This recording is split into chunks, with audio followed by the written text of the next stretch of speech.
ولله الأسماء الحسنى فادعوه بها قل ادعوا الله أو ادعوا الرحمن أيما تدعوا فله الأسماء الحسنى.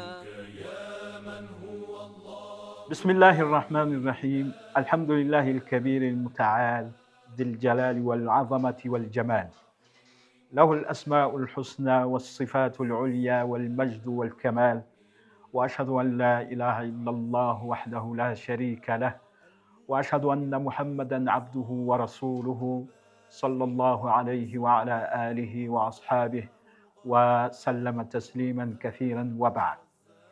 Turashimira Allah subhanahu wa ta'ala, nyiramazina meza n'ibisingizo bihebuje, we uhambaye, we w'ikirenga, we muremyi, akaba n'umugenga wa buri cyaricyo cyose. Turahamya ko ari we wenyine Allah subhanahu wa ta'ala ukwiye gusengwa no kugaragirwa mu isi no mu ijuru.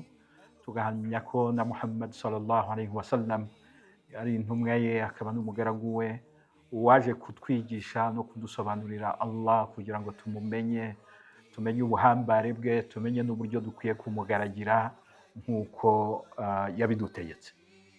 Bavandimwe mukurikiye inyigisho zitambuka ku rubuga rwa Maktabatul Qalam, nejejwe no kubagezaho uruhererekane rw'ibiganiro bitandukanye bizajya bitambukaho, ariko noneho bizibanda ku gusobanukirwa no kumenya Allah subhanahu wa ta'ala, we waturemye. Iri ni ryo tegeko rya mbere, ma'rifatullahi azza wa jal, kumugaragira bishingira ku kuba twamumenye. Fa'alamu annahu la ilaha illahu. Allah subhanahu wa ta'ala mu mirongo myinshi itandukanye atubwira ko, adutegeka ko mbere na mbere tugomba kumumenya no kumusobanukirwa no kumenya ubuhambare bwe na mbere y'uko tumugaragira. Ubu bumenyi rero bwo kumenya Allah hashamikiyeho no kumenya amazina ye matagatifu n'ibisingizo bye bihebuje, bikubiye mu byitwa fiqhul asma'i was sifat, gusobanukirwa amazina ya Allah n'ibisingizo bye bihebuje. Hada al-fiqh, ubu bumenyi nuko gusobanukirwa buri mu bumenyi buhambaye bufite agaciro mu idini ry'Ubuyisilamu, buri mu bumenyi buyobora umwemeramana muri iyi si akamenya uko yitwara, atinya umuremyi, yitwararika amategeko ya Allah subhanahu wa ta'ala. Ndetse hari n'abamenyi babona ko ubu bumenyi ari bwo fiqhul akbar, nibwo bumenyi buhatse ubundi bumenyi bw'idini. Kumenya Allah ubundi niyo nkingi ya mbere mu nkingi esheshatu zigize ukwemera. Niyo mpamvu gusobanukirwa iyi nkingi, kumenya Allah subhanahu wa ta'ala, kumusobanukirwa binyuze mu mazina ye matagatifu n'ibisingizo bye bihebuje, biri mu bintu umwemeramana akwiye gutindaho no kumara umwanya we abyiga abisobanukirwa. Si n'ibyo gusa, bal huwa al-asas alladhi alayhi bina'u hadha ad-din, niwo musingi iri dini ryubakiyeho. Walidha, kubera iyo mpamvu, kathurat ad-dalail fi al-Qur'an al-Karim, dufite gihamya zitandukanye nyinshi muri Qur'an ntagatifu ndetse no muri sunna, mu migenzo n'imvugo n'inyigisho by'intumwa y'Imana Muhammad sallallahu alaihi wasallam, bidushishikariza gusobanukirwa amazina ya Allah n'ibisingizo bye bihebuje. فلا تكاد تخلو آية من آياته من ذكر لأسماء الله الحسنى. yewe ahubwo ushobora no gusanga nta aya warenga, nta murongo mu mirongo ya Qur'ani warenga, uretse ko ubugaruka kugushimangira no kudusobanurira byimbitse ikijyanye n'amazina ya Allah n'ibisingizo bye bihebuje. مما يدل على أهمية هذا العلم الشريف، ari byo bigaragaza agaciro n'umwanya w'ubu bumenyi bwubahitse. Wa azmi sha'nihi wa kathrati khayratihi wa awaidihi, ndetse n'inyungu zitandukanye nyinshi zikubiye mu kumenya no gusobanukirwa aya mazina ya Allah ndetse n'ibi bisingizo bye bihebuje. Bal huwa aslun min usuli hadha ad-din wa aslun min usuli al-iman, ni umusingi mu misingi remezo y'ukwemera kwacu, ndetse ni n'umusingi mu misingi remezo y'idini ryacu ry'Ubuyisilamu. Law raja'na li kitabillahi azza wa jalla, tugarutse wenda kuri imwe mu mirongo dusanga mu gitabo cya Qur'ani ntagatifu, nubwo ari myinshi ariko imwe muri yo ishimangira ibituvuze, turasanga urugero nk'umurongo w'180 muri surati al-A'raf, ni sura ya 7 muri Qur'ani ntagatifu. Allah subhanahu wa ta'ala aratubwira ati walillahi al-asma'ul husna fad'uuhu biha. Allah subhanahu wa ta'ala aratubwira ati Allah nyagasani wanyu afite amazina meza n'ibisingizo bihebuje, fad'uuhu biha, mujye mubyifashisha mu kumusaba no kumugaragira, mujye mubyifashisha mu gusari kwanyu, mu gusaba kwanyu gusabe, mwifashisha aya mazina meza ya Allah subhanahu wa ta'ala igihe muri kumugaragira. Wadharu alladhina yulhiduna fi asma'ihi, ntimukite ku bisobanuro by'abagoreka n'abavuga amazina ya Allah ukatari, n'abashaka kuyaha ibisobanuro bijyanye n'irari ryabo. Ntararenga ahangaha, Ibn Kathir mu gitabo cye atubwira ko alladhina yulhiduna fi asma'illahi azza wa jalla, ba bandi bagoreka, ba bandi batanga ibisobanuro bitari byo by'amazina ya Allah subhanahu wa ta'ala, uyu murongo tureka udutegeka kwitandukanya nabo.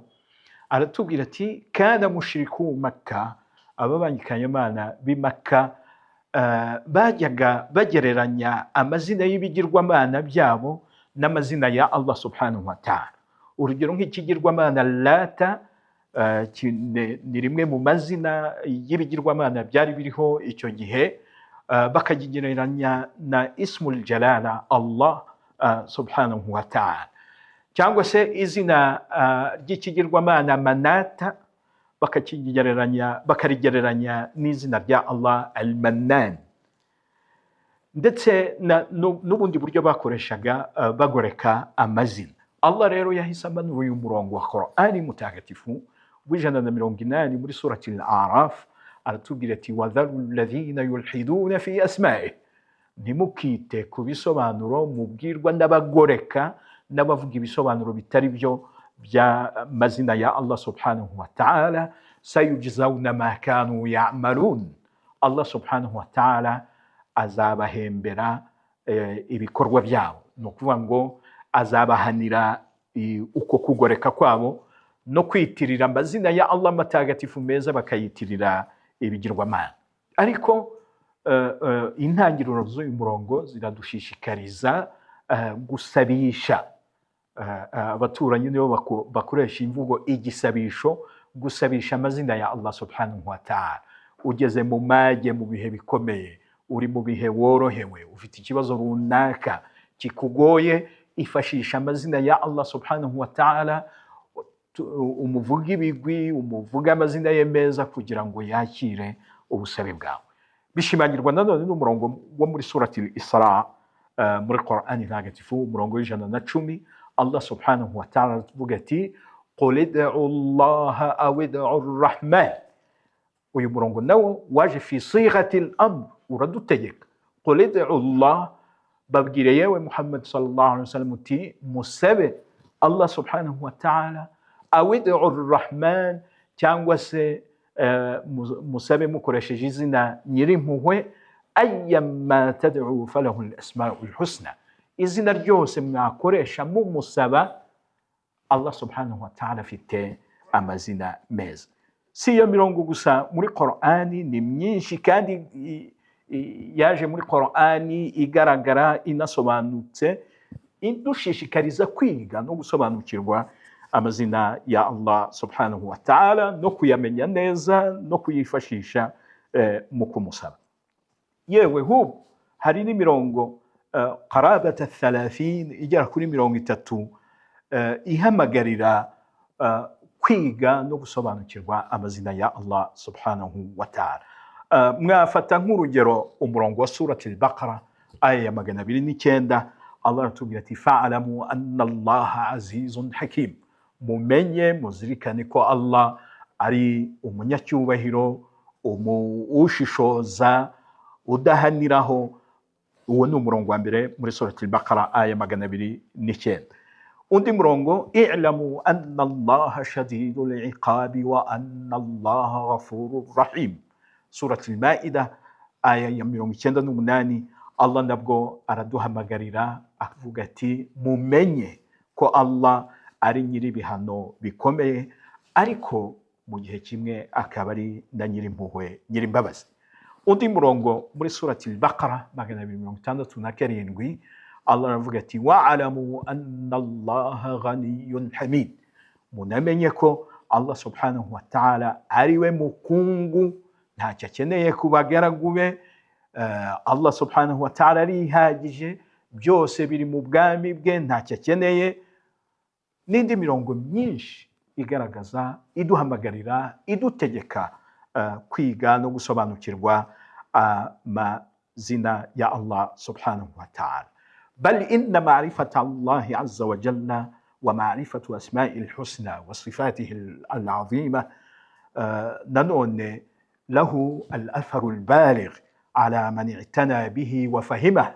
Ni kumenya amazina ya Allah, kubahiriza iby'iyi mirongo ya Qur'ani yadushishikarizaga, no gusobanukirwa amazina ya Allah nabyo bigira uruhare rukomeye, bigira ingaruka nziza ku kwemera no ku myitwarire y'umwemeramana.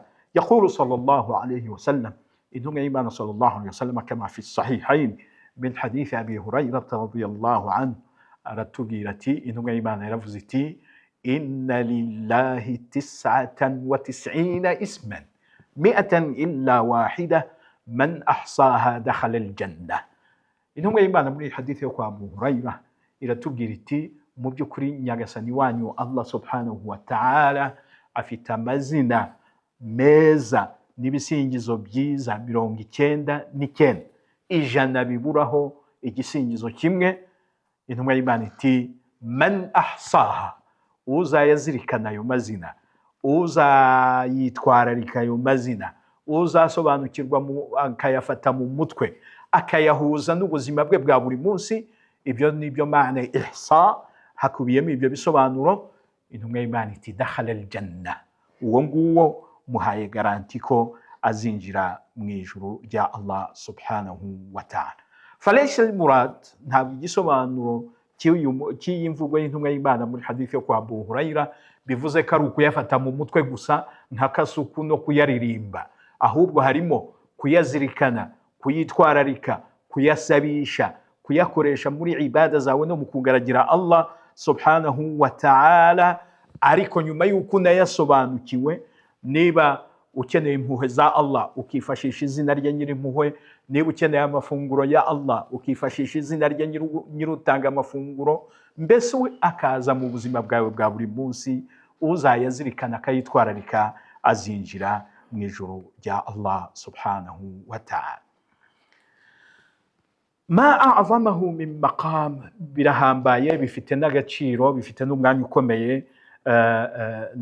Umwemeramana gufata umwanya we akiga aya mazina ya Allah, agasobanukirwa amazina ya Allah, akayahuza n'ubuzima bwe bwa buri munsi ndetse akanayasabisha, ni iby'agaciro. Niyo mpamvu mbararikiye uruhererekane rw'ibiganiro bizatambuka, tuzifashisha igitabo Mukhtasaru Fiqh al-Asma'i wal-Husna cya Sheikh Fadilat Sheikh Abdul Razzaq Abdul Muhsin al-Badr. Nicyo kizadufasha, kirasobanutse, kirimo ibisobanuro byiza n'ingero zitandukanye na dalili muri Qur'ani no muri Sunna, ku buryo kiri mu byadufasha gusobanukirwa amazina ya Allah subhanahu wa ta'ala n'uburyo bwo kuyifashisha mu gusaba kwacu no kwinginga Allah subhanahu wa ta'ala. Allahumma inna nas'aluka bi asma'ika al-husna وصفاتك العلى، أن تجعلنا ممن اهتدى وممن استفادوا من أسمائك الحسنى وصفاتك العلى. وصل اللهم وبارك على سيدنا محمد وعلى آله وأصحابه.